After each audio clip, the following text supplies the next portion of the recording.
Here's some breaking news within the last hour. NewsNation just learning how U.S. Marshals caught the yoga instructor accused of killing a professional cyclist for allegedly going out with her boyfriend. U.S. Marshals filling in the gaps on where Kaitlin Armstrong was while on the run for 7 weeks before being captured in Costa Rica. NewsNation's Marky Martin is live with these new details. So, Marky, what are they saying? Hey, Nicole. Yeah, U.S. Marshals were really at the forefront of today's press conference, and they laid out just in greater detail how they were finally able to catch up with and capture Kaitlin Armstrong 43 days later.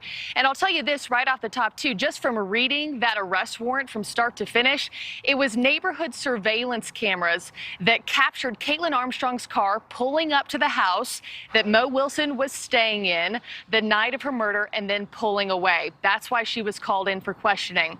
And that's the point where U.S. Marshals really picked up today.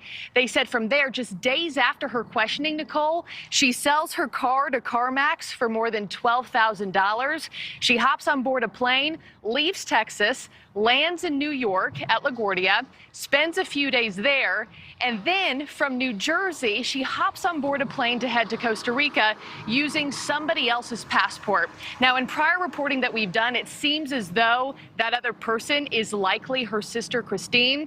But U.S. Marshals didn't come out and say that directly today. And then, Nicole, from there, it was just tip after tip to the U.S. Marshals. They were then able to deploy a couple agents to Costa Rica. And take a listen to this. This is how that investigation then unfolded there on the ground.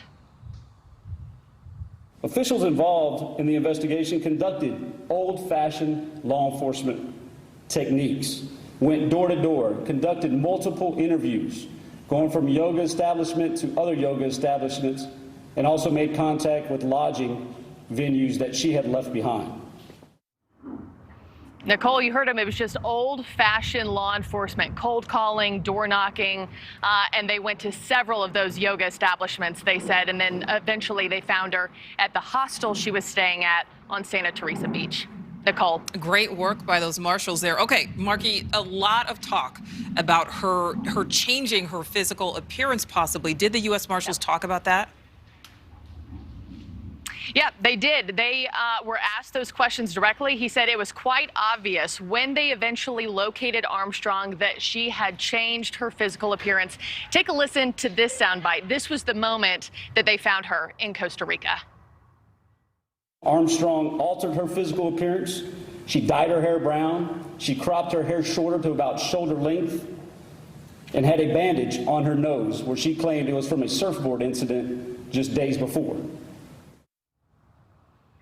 And Nicole, also to your question, there's also been buzz about did she or did she not get plastic surgery while she was abroad there in Costa Rica? We even talked about it on Prime the other night. If you compare before and after pictures, it is quite obvious she has had a rhinoplasty, which is a nose job.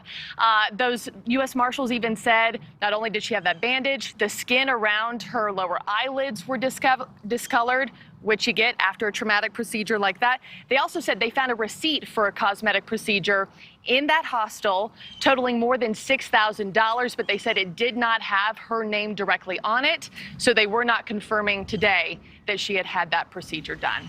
Nicole. Oh, wow. Just so glad that they were finally able to catch up with her. Okay, Marky, thank you. Thank you for watching. Go to newsnationnow.com to find NewsNation on your television provider. And don't forget to click the red subscribe button below to get more of NewsNation's fact-driven, unbiased coverage.